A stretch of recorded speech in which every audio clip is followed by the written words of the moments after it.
एक समय बनारस के अंदर, काशी के अंदर एक दामोदर नाम के बहुत बड़े व्यापारी रहा करते थे, बिजनेसमैन। उनका अपना एक पोत था, समुद्री जहाज था, और उसके साथ वो व्यापार करने के लिए समुद्र मार्ग से दूसरी स्टेटों में जाया करते थे। उसके साथ और भी उसी शहर के आसपास के काफी अन्य बनिए लोग भी साथ जाते थे उसके जहाज में किराए पर, और अपना सौदा लाया करते थे। सेठ जी बाहर गए हुए थे और पीछे से उनकी धर्मपत्नी, जिसका नाम धर्मवती था, वो बहुत धार्मिक थी। सेठ दामोदर भी बहुत नेक आदमी थे, भक्ति बहुत विश्वास करते थे परमात्मा।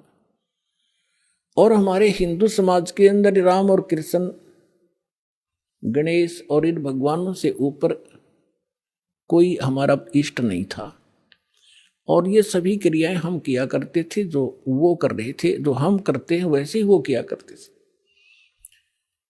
उस समय परमात्मा ने के बहुत से शिष्य हो गए थे और बहुत दुख दूर हो गए थे।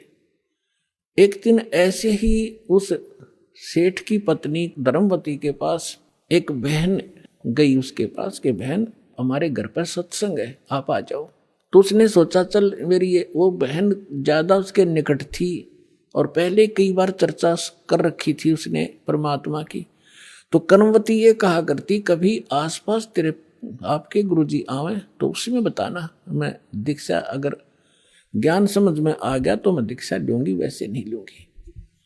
तो उस बहन ने अपना सत्संग करवा लिया और उसको अपनी सहेली को आमंत्रित किया।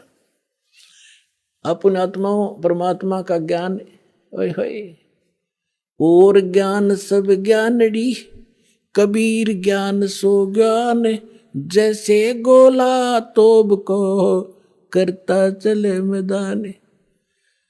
परमात्मा ने सृष्टि रचना सुनाई। परमात्मा जहां भी नया सत्संग करते थे सबसे पहले सृष्टि रचना सुनाया करते थे, और फिर मालिक की वाणी में उनके शब्द में ज्यादा कसकती आत्मा तुरंत खिंच जाती थी। सारा ज्ञान सुना। धार्मिक देखो पुण्यात्मा होती है ना, वो घनी अटबट नहीं करा करते, सारा प्रमाण सामने, और फिर अग्रम अग्रम। तो धर्मवती उस बहन का एकदम सिर गया शरीर। जब सत्संग परमात्मा ने कर लिया 2 घंटे और बैठ गए, 10-20 भगत थे, अपनी अपनी कहन लागे। तब उसने परमात्मा ने कहा बेटा दीक्षा लेगी। वो कहने लगी महाराज मेरी आत्मा तो मानना है, मैं दीक्षा लूं आपकी, मुझे ज्ञान पूर्ण रूप से समझ में आ गया।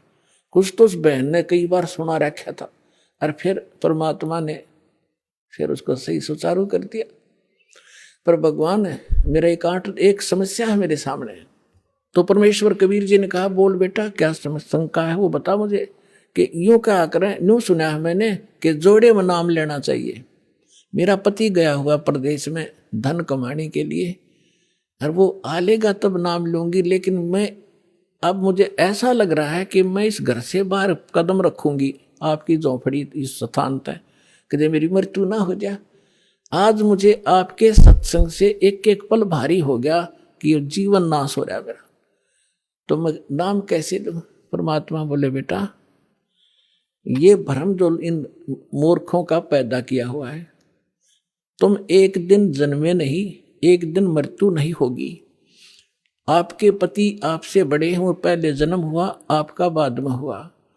और दूसरी बात यह है कि अध्यात्म मार्ग में फिर उसने कहा जी मैंने उनसे पूछा नहीं है, और आज तक मैंने कोई भी काम उनसे बगैर पूछे किया नहीं है, और कहीं वो मुझसे नाराज ना हो जाए, मैं पाप की भागड़ ना बन जाऊं। परमात्मा ने कहा बेटा आत्म कल्याण के मार्ग में किसी से पूछने की आवश्यकता नहीं, और सभी कामों में सलाह ले सकते हो, सभी बातों में। इसमें एक पल भी देर नहीं करनी चाहिए, कोई पाप नहीं लगे। अब वो चाहे नो ठीक, गुरु जी के मुख से जो शब्द सुन लियो फाइनल सच्ची है, मैं महाराज फिर दीक्षा दे दो। अब उसने नाम ले लिया, अब रोज ये मंत्र आप देख रहे हो, ये मंत्र दिया करते दाता सबसे पहले, केवल बीच बीच के 5। अब हम हिंदू इनके ऊपर आरूढ़ थे ही, लेकिन वो मंत्र गलत जाप करे थे। ये मूल मंत्र है इनके। जैसे आपको बहुत बार बताया है, जैसे एक भैंसा होता है या ये बैल होता है, खागड़ जिसने कहे, उसने वैसे कहे जाओ भैंसा भैंसा, कतई नहीं सुने। अरे एक बार न्यू कर दिया हुर्र, वो न्यू देखेगा और भाग उसकी तरफ दौड़ना हो जाएगा। तो उसका अट्रैक्शन है, विवश है उसके उस शब्द से, वो खिंच जाता है। तो ये वो मंत्र है। और परम संत से लिए बिना ये मंत्र सूखे जाप करने तो लाभ नहीं हो। एक नियम है, उस नियम के अनुसार ही आपने चलना पड़ेगा। तो ये मंत्र दिए उसने, मतलब गदगद होगी, अक्सर भगवान ही न था। यही तो हम देवता पूजा करते थे। परमात्मा ने कहा बेटी यह पूजा नहीं है, ये यहाँ के संरक्षक हैं और मूल पूजा तो सतगुरु की है। अब परमात्मा ने उस समय ये तत् और सत और सार, ये सार नाम ये छुपा कर रखना था। ये प्रथम मंत्र इसलिए दिया था कि इनके संसारिक काम सुलझे रहेंगे, इनको सुख होता रहेगा, इनकी भगवान में आस्था बनी रहेगी और इस मंत्र से इनका जन्म मनुष्य का होता रहेगा। इन आपको यहाँ तक लाना था, इस बिचली पीढ़ी तक। धर्मदास मेरी लाख दुहाई, ये मूल ज्ञान और मूल मंत्र की बाहर ना जाए। मूल मंत्र मूल ज्ञान बाहर जो पढ़ी, बिचली पीढ़ी हंस नितर ही। मूल ज्ञान तब तक छुपाई जब तक द्वादश पंथ ना मिट जाए। जब तक ये कलयुग 5505 वाला समय नहीं आना था, तब तक इसको गुप्त रखना था। सभी महापुरुषों से परमात्मा ने प्रतिज्ञा दिला दी थी। तो इस मंत्र को पाकवा तो गदगद होगी, खूब डट कर भजन करे, आत्मा बिल्कुल खुश होगी। जो भूत प्रेत की बाधाएं थी थोड़ी बहुत सबके घर में बढ़ रहेंगे, वो भाग भूगे, उड़गी सी काया होगी। अब क्या हुआ, सेठ जी आए 1 महीने के बाद में। अब वो बुद्धिमान बहुत थी, उसने सोचा कि मेरे पति को यदि कोई थर्ड पर्सन न्यू बतावेगा कि तेरी पत्नी सत्संग में जाती है और रात को जाती है, क्योंकि परमात्मा अधिकतर रात को सत्संग करते थे, क्योंकि दिन में तो किसी को फुर्सत नहीं छोड़ रखी काल ने धंधे में। तो उसने सोचा कि ये कहीं इसके मन में मेरे प्रति कोई दोष ना आ जा और हमारा घर नरक बन जावे। अब क्या हुआ, जिस दिन वो सेठ वापस आया उसी दिन सत्संग था भगवान का और किसी के आसपास ही। तो उसने सोचा कि अपने पति को मैं पहले बता दूं सारी कहानी, और ये ऐसा व्यक्ति है अगर मेरी बात को यूं मान लेगा तो फिर ये किसी की नहीं सुनेगा। तो जब वो खाना खाने लगा, खाना खिलाते समय उसकी पत्नी ने कहा जी मेरे से गलती बन गई और मुझे क्षमा करोगे, माफ करना। वो कहने लगा कि मैं अपनी पत्नी पर विश्वास करता हूँ, मेरी पत्नी ऐसी गलती नहीं कर सकती जो अक्षम्य ना हो। फिर भी बता अक जी सचमुच माफ कर दोगे, गुस्सा तो नहीं होगे? अकना तू बता। मैंने जी आपके पूछे बिना, मैं ऐसे मेरी पड़ोसन नाम ले रखा है और उसके साथ में सत्संग में चली गई और परमात्मा की वाणी सुनी मैंने, मेरा दिल कर गया नाम लेने, और मैंने आपसे पूछे बिना दीक्षा ले ली। तो वो बोला बड़ी अच्छी बात, इसमें क्या पूछना था, या कोई बुरा काम किया तूने? भगवान की भक्ति की, बहुत अच्छी बात है। उसका उल्गा सा हृदय हो गया, अके भगवान बड़ी दया करी दाता, ये तो बिल्कुल सरल देसी बन गया। फिर उसने एक और पॉइंट सोचा कि एक बार इसको वो सत्संग स्थल दिखा दूं जहां हम जाते और आते हैं, ताकि लोग इसको भ्रमित ना कर दें तेरी पत्नी रात में भी जाती है, तो यो आदमी का जल्दी सी सेट नहीं होया करे। और उस दिन सत्संग भी था। तो उसने कहा जी ऐसा है, गुरुजी का आज सत्संग है वहां पर, और मेरी साथ की सारी सहेली चली गई, मैं आपके भोजन पानी में लग गई और देर होगी और ना गई तो गुरुजी के दिन नाराज हो जा, आप मेरे साथ चल पड़ो। तो वो कहने लगा देखो मैं थका हुआ हूँ, दूर से आया हूँ, आप जाओ। और नो बोली आप मैं जाऊँ कैसे, रात का काम कोई साथ नहीं मेरे। तो वो कहने लगा मैं चल पड़ूंगा और जाते मुझे नींद आवेगी, बताओ मैं क्या सत्संग सुनूंगा।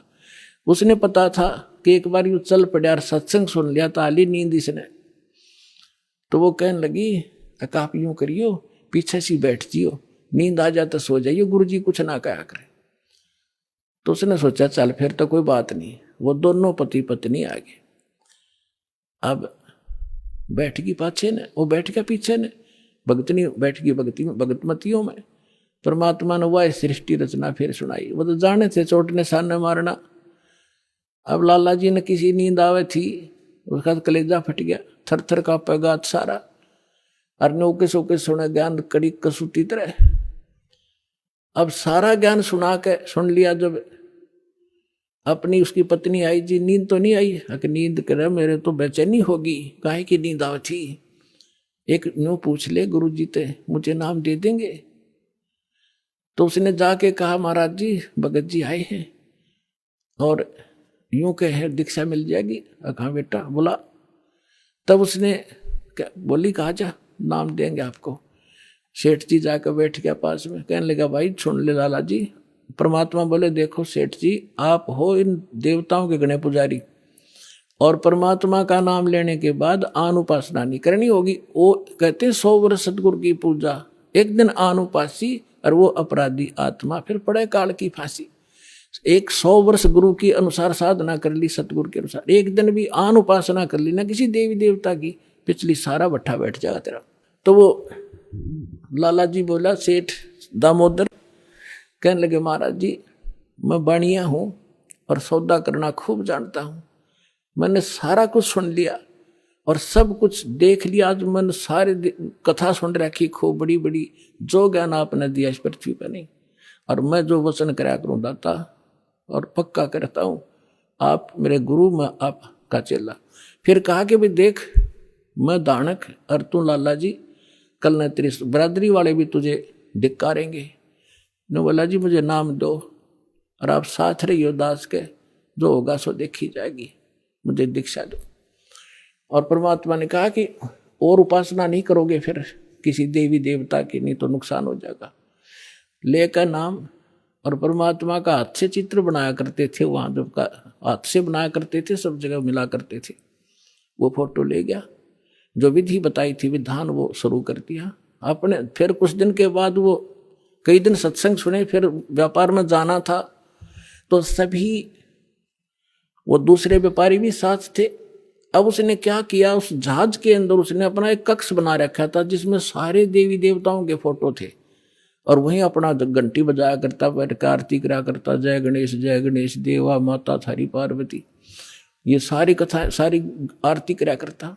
अब उसने क्या किया, जाके पहले सारी मूर्ति उठाई और समुद्र में जहाज उठाए, समुद्र में जल प्रवाह कर दी, और एक फोटो परमात्मा कबीर जी का लगा लिया। अब दूसरे जो थे वो लाला जी, उन्हें देखा रहे दामोदर ये देवी देवताओं के फोटो कहाँ गए?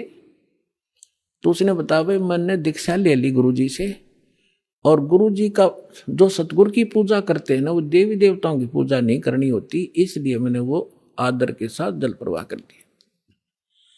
तो वो सारे कहने लगे रहे तू भट्ठा बैठावेगा, तेरा नाश हो जाएगा, तने कहाँ एक क्या क्या है ये कबीर, ये धानक एक दुलाहा, इसकी कड़फंटी में आ गया तू, कहाँ बातों में आ गया, तेने देवता छोड़ दिए, रामकृष्ण जैसे बलवान भगवान छोड़ दिए, देखना तेरा क्या होगा। वो बोले भाई कुछ भी हो मेरे साथ, आप अपनी क्रिया करो, मैं आपको ना कहता, आप मेरे पीछे क्यों पड़ गए, मैं अपनी करूंगा, आप अपनी करो। अब उस दिन उसके बाद उसको कबीर कहने लगे कि यू आ गया कबीर, दामोदर कहना छोड़ दिया। ने बोला भाई कुछ भी कहो, थारी भी जी पवित्र है, भगवान का नाम लेने थे, ठीक है मुझे मालूम है तुम किस विषय से कह रहे हो, कोई बात।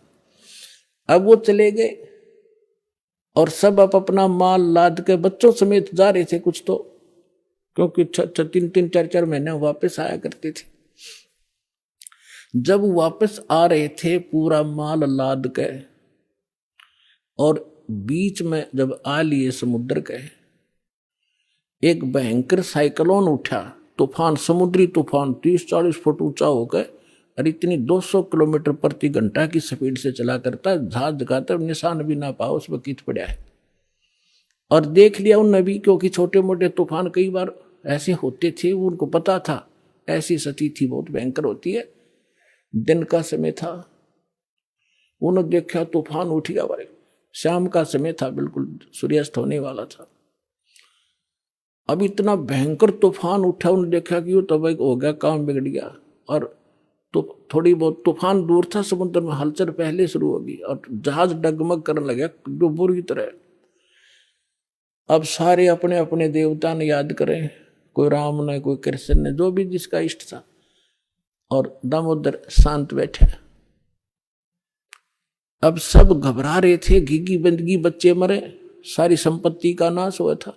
तो वो कहने लगे, दामोदर आप क्यों नहीं अर्ज करते अपने गुरुजी से कि मैं क्या करूंगा, मेरा गुरुजी तो गरीब सा व्यक्ति है, मेरे भगवान, और आपके इसे ताकतवर भगवान जी ने पहाड़ तक ठा लिए, आप बच्चों जोड़ा मैं बच जाऊंगा, आप कर लो अपनी अर्ज। जब उन्होंने देखा कोई जतन काम नहीं कर रहा, उनमें एक वृद्ध लाला जी था, नो क्या कर भाई, क्या अगर सतगुरु का भगत तगड़ा हो से आप एक वे अर्ज कर दो। नो बोला तुम बैठ जाओ, कदे बीच में फिर नो को महाराणे ने सुन ली थी, अग बैठा को नहीं जाता, तो कर लिया रजम बंद हो जाते। तब परमात्मा खड़ा होकर दामोदर ने कहा था, परमात्मा आपका ज्ञान समझ में आ गया और मैंने आपकी महिमाएं निकाल घड़ी गा रखी है, और दाता मुझ नीच के, ठीक है आप तो समर्थ हो, सक्षम हो, कुछ भी कर सकते हो, अगर आज कोई उकचुक होगी मुझ नीच के कारण होगी, मेरे में कोई त्रुटि होगी, मैं आपकी मर्यादा ठीक नहीं कर पाऊंगा, हे परमात्मा आपकी बेइज्जती का कारण ये दास बनेगा। न्यू कह कर बेहोश हो गया, हृदय से पुकार के इस बात ने सोच कर मैं तो बहुत क्या करता, परमात्मा न्यू कर दिया, उसका न्यू कर दिया, उसके ऐसे कर दिया। इतने समय में अंधेरा हो गया, रात के 8-9 बज गए, और तूफान ऐसे चांदनी रात्रि थी, ऐसे बैठ गया जैसे छाड़ा सा वहीं का वहीं, नो का नो धरती में।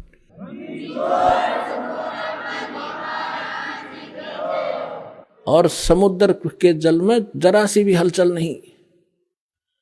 अब उस दामोदर को पानी के छींटे छाटे मार के मुंह पे होश में ले आए।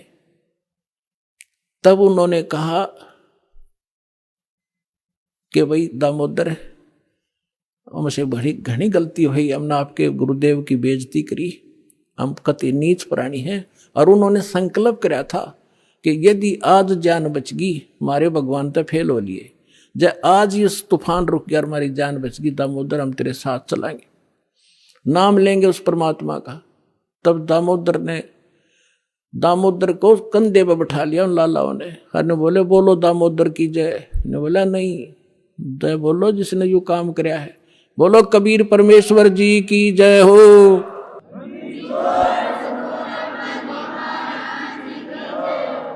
अब उधर से परमात्मा उसी दिन रात्रि में सत्संग कर रहे थे 7-8 बजे से, और सर्दियों का मौसम था।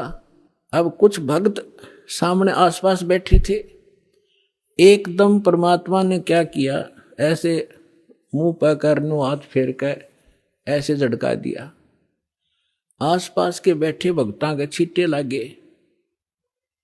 उन्होंने सोचा भाई पसीने कैसे आगे सर्दी में, गुरुजी आपका पसीने आगे? तो पर वो बोले ना भाई पसीने को नहीं आए। और क्या था, ये पानी कहाँ से आ गया? कि मेरे भगत का जहाज डूबा था, दामोदर सेठ नहीं था, अभी नाम लेके गया था, हाँ जी, उसका जहाज डूबा था भाई, अब वो उसने बचा कर आया हूं। अब वो भगत सोच रहे थे अब भाई, अब क्योंकि हम भक्ति अवश्य करते हैं लेकिन विश्वास दृढ़ नहीं होता, और परमात्मा कहते हैं कहा हो तो हरि नाम से जब मन में नहीं विश्वास, बिना विश्वास के जो भक्ति करते हैं वो सफल नहीं होते। तो वो कच्चे से थे और मन में उनका न्यू थी, ऐसे ही शब्द गा रहे थे, ज्ञान सुना रहे थे, पसीने आगे होंगे, हमारे सामने बैठे और वहां कैसे समुद्र में जहाज बचा के आए हैं, वो तो बात कही आई हुई। अब वहां से जब वो चलकर आए सेठ, 1-2 दिन और लग गया उन्होंने। उस दिन फिर सत्संग हो रहा था, वो पहले अपने घर गया, घर जाके पता चला कि मेरी धर्मपत्नी भी उड़े जा रही है, सत्संग में गई हुई है। और सारे वो सेठ ने बोले पीछे घर जावांगे, और सारे बच्चा ने साथ ले रहे, पहले अब परमात्मा का उपदेश लेंगे जब घर बढ़ाएंगे। अब हमारा बाकी आज का जीवन, आज के बाद का जीवन उनका ही हमारा। और सारे वहां चलेंगे, सीधे वहां 15-20 लाला जी और उनका परिवार। अब क्या हुआ, अब उधर सत्संग चल रहा था और वही भगत मिले जुले से वो आया करते उस क्षेत्र में, तो सारे वही बैठे। और पीछे तय क्या हुआ, वो सारे के सारे जाकर बाहर खड़े हो कहने जय हो पाबंदी छोड़ कबीर साहब की, जय हो भगवान कबीर साहब की। परमात्मा बोले रे बाहर कौन शोर कर रहा, पता करके आइयो। अब जो ही वो बाहर गए भगत पता करने आंगन से बाहर, तो उन्होंने देखा दामोदर को, वो सब जाने थे क्योंकि वो आते जाते थे सत्संग में। तो उन्होंने आकर बताया जी दामोदर सेठ आ रहा है और उसके साथ और कई लाला जी हैं, सेठ हैं, और आपका दर्शन करना चाहते हैं। बोला बुला लो भाई, क्या बात होगी। वो सारे आगे चरणा में अपने दंडोत प्रणाम करें, हे भगवान आपने दया कर दी, हमारे जीवन रक्षा कर दी। परमात्मा हमसे बहुत भूल हुई, हमने बहुत गलती की, आपके भक्त को बहुत सताया, टॉर्चर किया, इसको माफ करो हम अपराधियों को। भगवान आपने हमारी जान बचा दी, हमारा जहाज डूबता आपने बचा दिया। परमात्मा बोले क्या कह रहे हो भाई। और परमात्मा चाहो थे जिनका मन में शंका थी, वो उनका भ्रम निवारण करने के लिए सच बताओ सारी कहानी क्या हुआ था, कि भगवान ऐसे ऐसे हो गया था। हमने अपने सारे जंतर मंतर कर लिए थे, कोई राहत नहीं मिली। फिर हमने आपके भगत आराध करी थी, इसने आपको पुकारा के मंत्र पढ़ा यू दाने, यो बेहोश हो गया आपको पुकार के। तब कहा बेटा मैं ही वहां पहुंचा था और आपकी रक्षा करी थी, और आपका अब सौभाग्य है कि आपको इस संकट आपके लिए वरदान से दोगा कि आपके समझ में आ गई और आप यहाँ आगे दीक्षा लो और अपना कल्याण कराओ। सभी ने नाम लिया, उनका कल्याण हुआ। बोलो सतगुरुदेव।